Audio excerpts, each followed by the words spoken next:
बेहतरीन technicians, technology enterprise leaders हमने दिए हैं। लेकिन ये 21वीं सदी है और तेजी से बदलती हुई दुनिया में भारत को अपनी वही प्रभावी भूमिका और उसको निभाने के लिए और अधिक तेजी से हमें खुद को भी बदलना होगा। और इसी सोच के साथ अब देश में इनोवेशन के लिए, रिसर्च के लिए, डिजाइन के लिए, डेवलपमेंट के लिए, एंटरप्राइज के लिए जरूरी इकोसिस्टम तेजी से तैयार किया जा रहा है। अब बहुत ज्यादा जोर दिया जा रहा है क्वालिटी ऑफ एजुकेशन पर।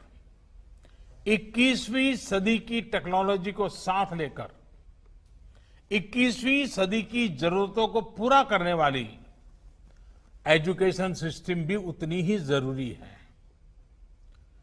प्रधानमंत्री ई विद्या कार्यक्रम हो या फिर अटल इनोवेशन मिशन, देश में साइंटिफिक टेम्परामेंट बढ़ाने के लिए अनेक क्षेत्रों में स्कॉलरशिप का विस्तार हो या स्पोर्ट्स की दुनिया से जुड़े टैलेंट को मॉडर्न फैसिलिटीज और आर्थिक मदद, रिसर्च को बढ़ावा देने वाली योजनाएं हो या फिर भारत में world class 20 institutes of eminence के निर्माण का मिशन, ऑनलाइन एजुकेशन के लिए नए संसाधनों का निर्माण हो या फिर स्मार्ट इंडिया हैकाथॉन जैसे अभियान, प्रयास यही है कि भारत की एजुकेशन और आधुनिक बने, मॉडर्न बने, यहां के टैलेंट को भरपूर अवसर मिले।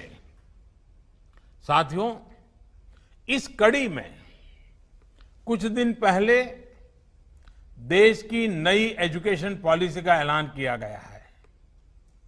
ये पॉलिसी 21वीं सदी के नौजवानों की सोच, उनकी जरूरतें, उनकी आशाओं, अपेक्षाओं और आकांक्षाओं को देखते हुए बनाने का व्यापक प्रयास हुआ है।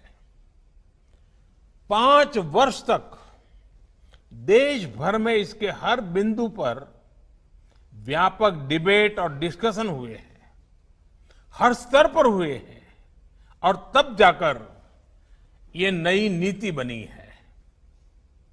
ये सच्चे अर्थ में पूरे भारत को, भारत के सपनों को, भारत की भावी पीढ़ी की आशा आकांक्षाओं को अपने में समेटे हुए नई भारत की शिक्षा नीति आई है।